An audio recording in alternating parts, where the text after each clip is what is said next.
Hey guys, Marcus Wolf here.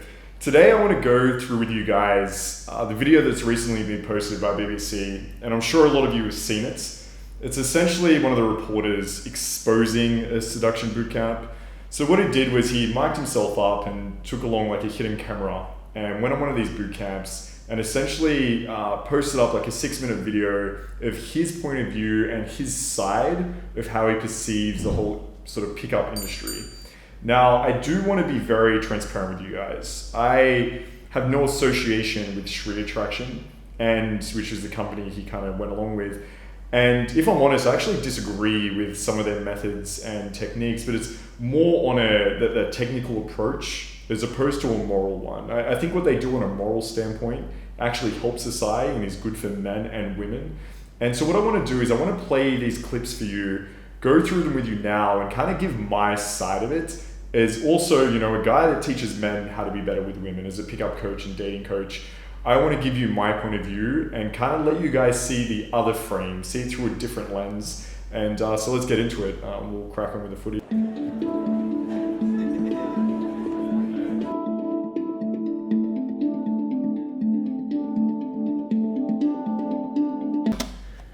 Okay, so they don't actually record themselves sleeping with women. There's a really big industry out there and a lot of resources on the internet if that's what you're after. It's called porn.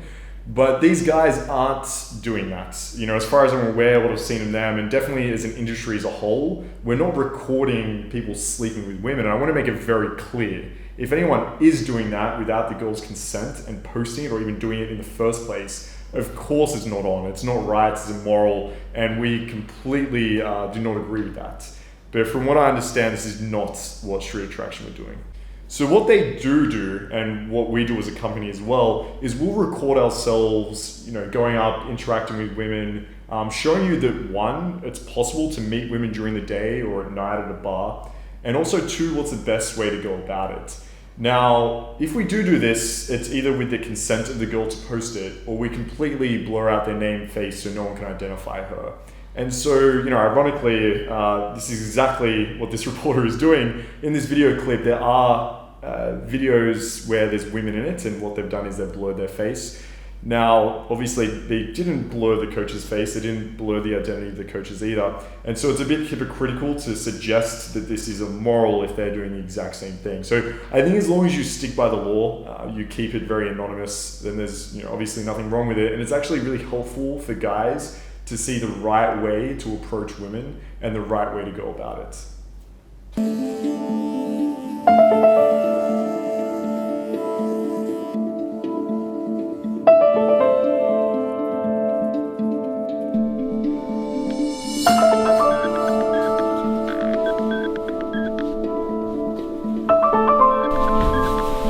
Okay, so I don't know what is with the music here, but it makes it sound like this is like a thriller or like some sci-fi movie, and I'm kind of waiting for someone to like pop out with a knife or be abducted. I think it just goes to show that they're really trying to frame this as like creepy and weird, and they're doing it through the music. So it's just something to keep in mind.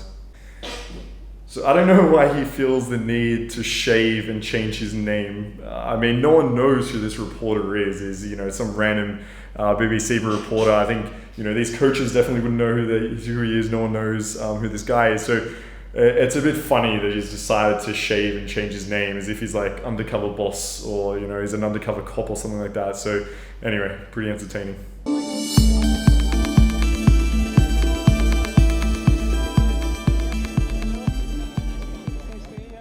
You've got to basically block her path, okay? Okay, so the coach here is mentioned to block her path. Now, that is, again, from a technical point of view, something that I disagree with. You never really want to make a girl feel like she's being imposed upon or that her freedom is taken away from her or she feels pressured and uncomfortable. There's something in psychology called reactance. So the minute we feel like our choice is taken away from us, we will almost do everything we can to get that back. So this is where reverse psychology comes in. If you tell someone they can't do something, they will want to do it. And so if you block someone's path, they will want to keep walking. So it's definitely something that you don't want to teach, right? You want a girl to be able to feel like it's her choice and decision to stay there and want to speak with you.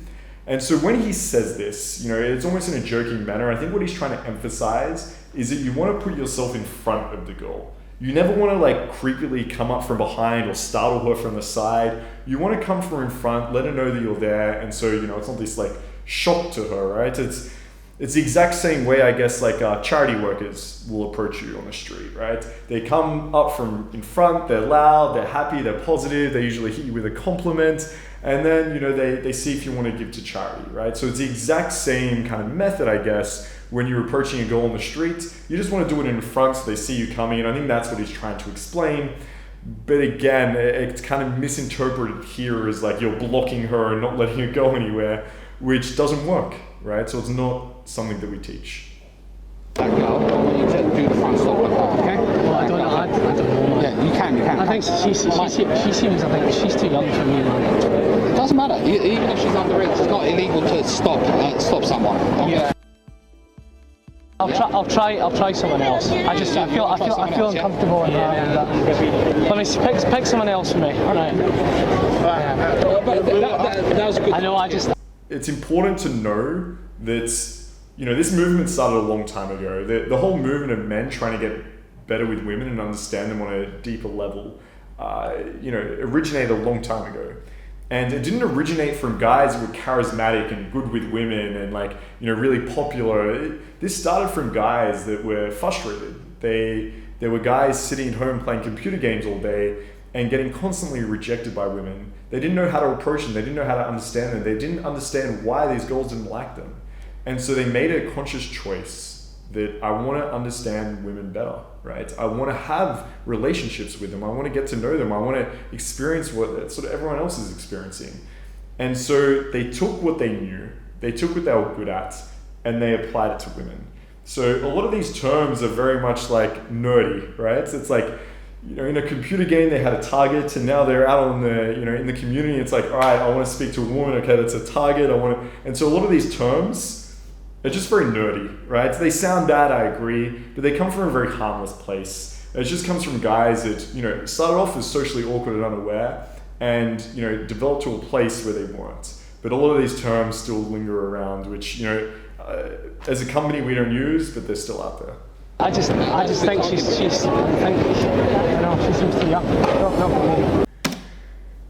Okay, so this is a very typical student response because you guys sitting at home, it's really hard to go up and speak to someone that you don't know, right? It takes a lot of courage and you're putting yourself on the line every single time, and rejection happens a lot, right? Women are very strong, independent people. So if you go up and you're like, hey, what's up? I just want to come chat to you. If they're really busy and they've got something to do, they're going to go do that thing. If they don't want to speak to you, they're very good at letting you know. So I think it's really important to understand that it's difficult, it's hard, it's, you know, it's a very old-fashioned way of going to meet someone, and it's not easy.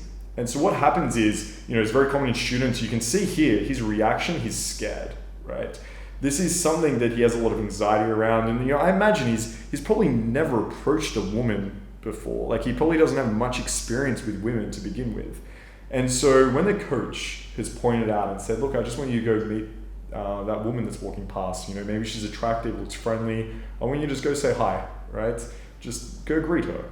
You know, your mind immediately tries coming up with an excuse or a way to get out of that. Because it's scary, it brings a lot of anxiety. You want to get away from that as quick as possible. So you become creative. Like, students will say, no man, she's like too short, she's too tall, she's with that girl, she's walking that way, she's doing this, she's too old, she's too young. And so it's very common to come up with an excuse. So in this case, he said like, I think she might be too young. And although it's kind of framed that this coach is like trying to, you know, get him to talk to underage women, that's not what happened. This girl's probably like 25, and the reporter was just so stifled that he had to come up with like an excuse.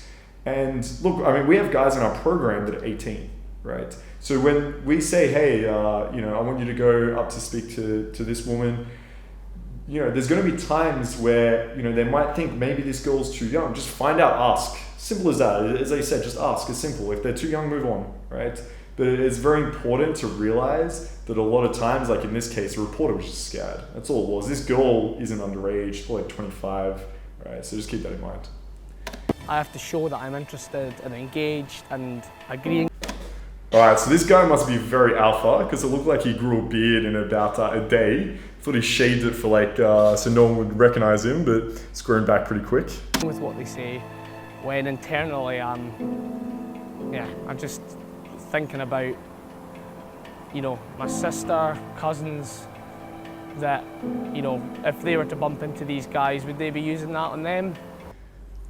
Okay, now this is something I want to get a little bit serious about because I also have a sister, cousins, female friends, and most of my social circle, most of my friends now, they're guys that are in this industry. They either work, you know, as coaches, or they've been students before, or they're just trying to better themselves as men. And yeah, I would be completely okay with any of them coming and speaking to either my sister, my cousins, whoever it might be. And I would have no problem with them. You know, I would prefer, right, my sister to be with a guy that has a better social understanding, that knows what she wants as a woman, that understands her on a deeper level than some guy that is lost and confused and thinks that like women can't think for themselves or they're unable to have an interaction with a man without being able to voice who they are as a person. Like that's just, to me, that idea is almost like putting women down. It's kind of like shaming them a little to suggest that, you know, because women want to be approached, right? Like women, if you ask them, you know, how would you like to meet a guy? You know, most of the time they would want like this charming, charismatic, confident guy to approach them during the day, have a chat with them and then go on a date, right? That's what girls want. You know, they don't want some guy to be drunk at a bar, dance up on them and then like never leave them and like as they're trying to push them away. So like that's not what they want, right? They want a guy that's socially aware, and that's what we're teaching them. You know, to go on some campaign as a guy, right? To stop men from developing confidence and being able to go and approach a woman like the old-fashioned way and just strike up a conversation. To be against that is suggesting that women, you know, don't have a right to be with a guy. It's suggesting that like women hate sex, that it's bad, that they should be shamed, they should stay at home or something like that. Like it's completely ridiculous. I got away with it. It was like being caught directly in between like fight and flight mode. Just that I wasn't hungry, didn't need to go to the toilet, all I did was drink water all weekend. I think I was just constantly on edge. All right, so I just cut out a bunch here. It's like a couple of minutes of just dramatization. So, you know, this video is really well shot and put together. It's actually like entertaining to watch. I mean, it is very biased, which we'll get into soon, but yeah, it's dramatized. So he's very worried about being caught. Again, it's like that narrative that he's like an undercover cop or, you know, something, you know, trying to, in a cartel, and he's like worried he'll be found out. And, you know, you almost feel like this guy's life is at risk if they find out. Then you kind of just remember that he's on a boot camp learning how to be a better person and that no one cares if he gets caught. But anyway, it's a little, you can watch the video if you want to see it.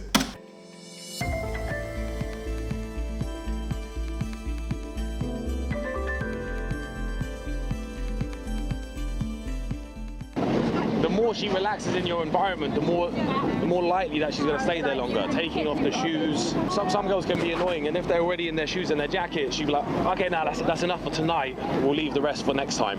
And obviously that can sometimes be frustrating.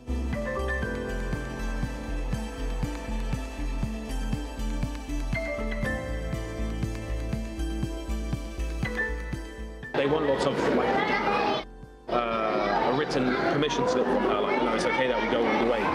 Because it's a nuance, obviously. You have to feel out the right moment, and sometimes it is your job to push things forward and lead. It's basically ways in which you can easily sleep with someone when they don't seem that keen. So that whole conversation, which lasted, you know, it was hours, was so uncomfortable. So yes, last minute resistance. I actually agree with the reporter here. It sounds super creepy. It does. And this, again, one of these old terms that's, I don't use anymore. But I want to make something super clear. If there is a guy that is pushing for sex when the girl is not keen or not interested, if there is a guy that has sex with a girl without consent, then that is rape, and it is not acceptable no matter the circumstance. But that being said, this is not what these guys are teaching, it's not what these guys are doing. Now, the reporter mentioned that they spoke about this for hours. And the worst thing that he could find to try to make this sound bad was one of the coaches saying you need a lead, right, when it comes to sex. And that some guys are preoccupied with consent.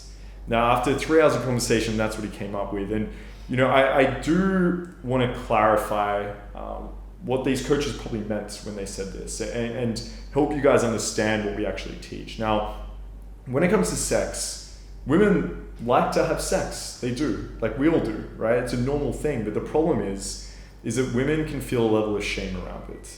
They're worried that if they have sex, that there might be guys or other women that look at them as less than. They might call them, this whole idea of slut shaming.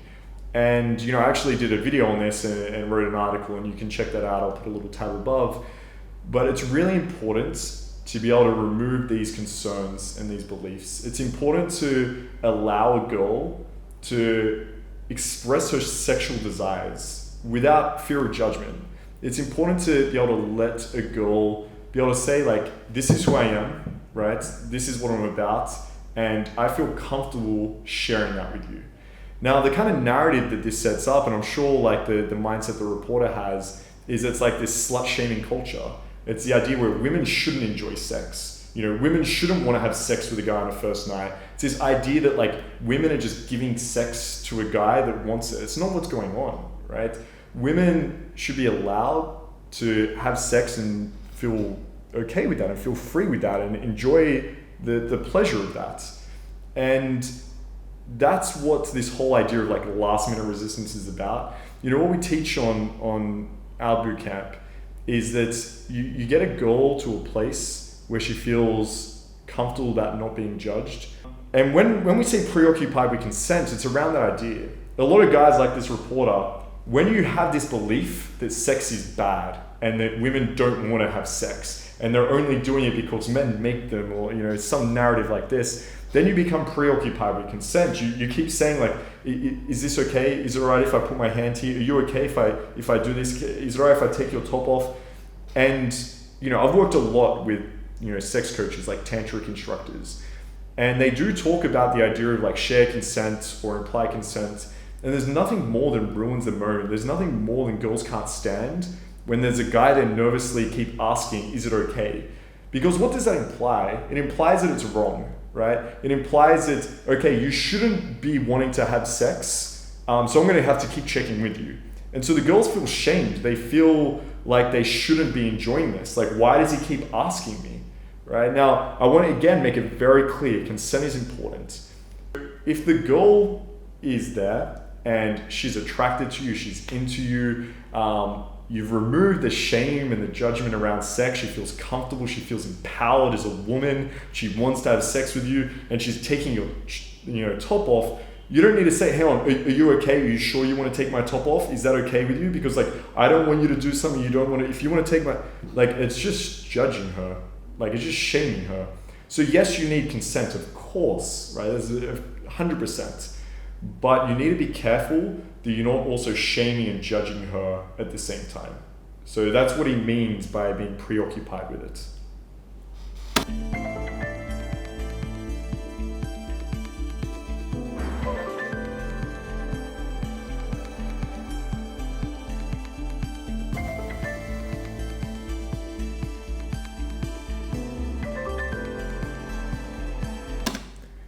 Okay, so I don't know who this guy is or if he's even a part of like the pickup industry, but if he's doing like weird and creepy shit, then he should like stay away from women.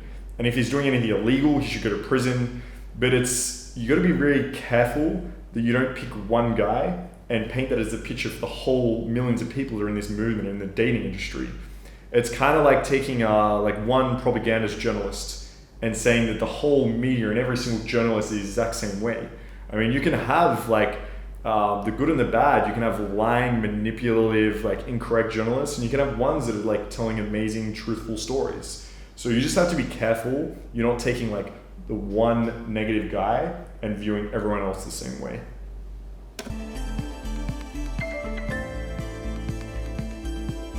Hi, Eddie. Hey, Hi, I'm Myles Bonnar from the BBC. we actually help men.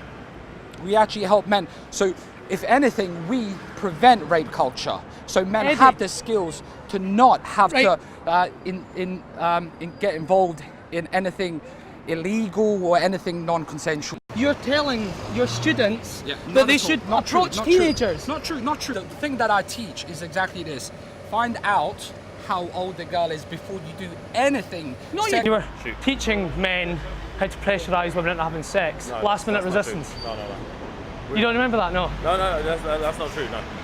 Okay, so you've done nothing wrong. Correct? And you don't think you're breaking the law? Of course not. It's hard to kind of sum up the feeling. It was, I suppose, a mix of excitement and anxiety because you're just constantly on edge. But you know you're there to do a job, so you know that part of it does make you feel quite, you know, I suppose determined to get the things that you're set out to do. So I think it's incredibly important to look at the words he uses here. So he said, determined to do the things I was set out to do.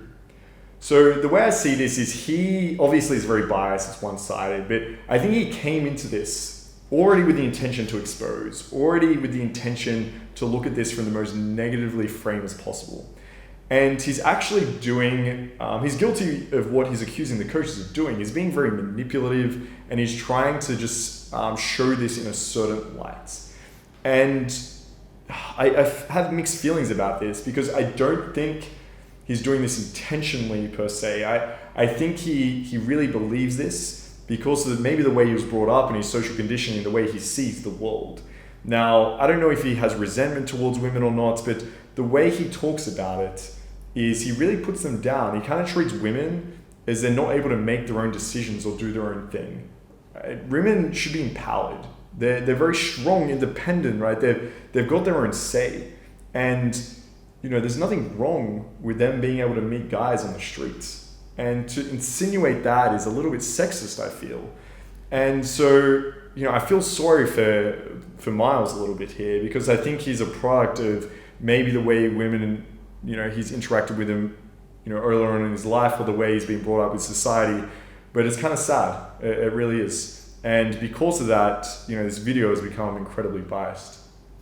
Okay, so now the second point I want to address is the idea of coaching. Now, is it bad or is it good? Now, everyone has a view and opinion on this. Now, the way I see coaching is, look, guys just want to learn to be naturally better with women. That's it. They just want to learn to have better conversations. They want to be more confident. They want to have less social anxiety. I think anywhere else in life, when we have something we want to get better at, we get coaching, right? It's pretty simple. If you want to learn to play guitar, you get coaching. If you want to be a better public speaker, you might take coaching on that. If you want to learn to have better social interactions with women, you can get coaching on that too. Now, there's nothing wrong with that. There's nothing bad about that. And the first rule to exemplify this is the first rule we teach in our rite of passage program on our coaching is the campsite rule. And it is the idea and concept around always leaving the girl better than you found her. The mindset is always you're trying to bring value to the people around you and you're trying to create a positive experience no matter what. So it's not about trying to get something from people, it's about everyone lifting up as a society. And so I think what coaching actually does is it makes us all better as people. Now, it's not just about women. Like I have guys that leave this program. For example, like the last one we ran, we had a guy, incredibly successful businessman. He literally sold his company to Yahoo. And he left that boot camp saying that I will be a better boss and leader from the social skills I've learned on this program. And not only that, but the students leave having better interactions with their family, their friends, and of course women, right? A lot of these guys now have very fulfilling relationships. And I don't know how you can look at that in a negative light. I don't know why there's still people out there that are trying to take that away. I mean, how do we want our society to look and feel? You know, do we want men to be able to feel like men, go up and approach women, have amazing interactions? Do we want women to feel empowered? Do we want women to be able to enjoy sex and pleasure and be with the men they want to be with? Or do we just want to separate men and women from society and not let that happen at all? And so we need to be very careful about the way we represent this narrative. So as you can see, I'm going to pop up some screenshots. Now, what happens when men actually learn to understand women better, and we spoke about this a little bit earlier, but when they're taught how to empower women and make them feel completely comfortable in their own body, and when they allow them to be able to express their sexual desires, it actually has a long-term shift and change on the way they see the world. When I first watched this video, I was a little bit taken back and almost shocked at how negatively framed it was. But what was refreshing was actually going through the comment section and seeing all the support there was for the coaches in the movement. But unfortunately it was foreshadowed with a lot of hate towards Myles. And yes, it was warranted, right? But I want to have like the biggest impact we can right now, right? We can take a stand as a community and as a society to stop this hate towards men being men and women being empowered. So how do we do that? Everyone right now, go to the comment section, and I want you to share your story about how this journey and this movement has helped you in your life and has helped those around you. I want to fill this comment section up right now with all the positivity that this has given us in society, and I want to take a stand. And this is when we do it right now. So hit the like button, subscribe, share this video, leave a comment, tell us your story. And what we're going to do is we're going to pick the most impactful one. And we're going to give you a free month in our mastermind group, and also a free coaching call to also help you to be a better version of yourself.